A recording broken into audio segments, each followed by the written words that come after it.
Good morning, ladies and gentlemen. My name is Rena, and I'm from the Tourism Business Program at Sunrise College. On behalf of my group, welcome to our presentation. Today, I'm here to talk about the importance of customer service in the tourism industry. This is a topic that affects everyone, from hotel staff to travel agents, and of course, the tourists themselves. The purpose of this presentation is to show how good service improves guest satisfaction and helps businesses grow. My talk is divided into 3 parts. First, I'll define what good customer service means. Then, I'll give real-life examples from hotels and tour companies. Finally, I'll suggest ways to improve service quality in tourism. Let me begin by explaining what customer service is. It includes greeting guests politely, solving their problems, and making them feel welcome. For example, when a tourist checks in at a hotel and the receptionist smiles and offers help, that creates a good first impression. To put it more simply, customer service is about treating people well.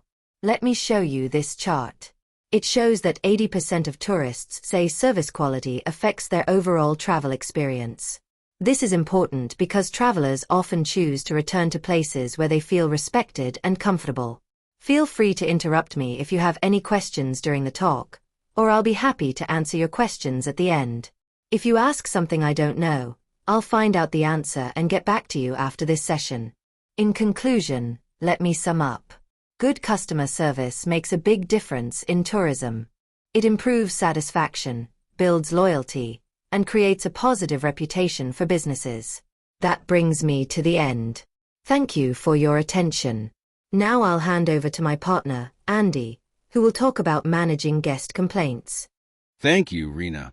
Now, I'd like to continue by talking about how to handle guest complaints professionally. Let me begin by explaining why this is so important. In the tourism industry, problems can happen: a late airport pickup, a cold meal, or a missing booking.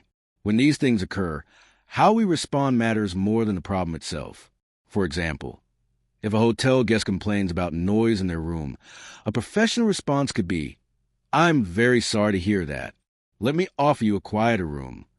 This shows empathy and quick action. According to a recent survey by the Travel Service Association, 75% of travelers are more likely to return if their complaints are handled well. This image here shows a percentage of guests who gave positive reviews after receiving a solution to their problem. To put more simply, good service recovery can turn a bad situation into a positive memory. Does anyone have a question so far? If I can't answer now, I'll follow up with you after this presentation. In conclusion, let me sum up. Complaints are not failures. They're opportunities. They help us improve and show our professionalism. That brings me to the end of my talk. Thank you for listening.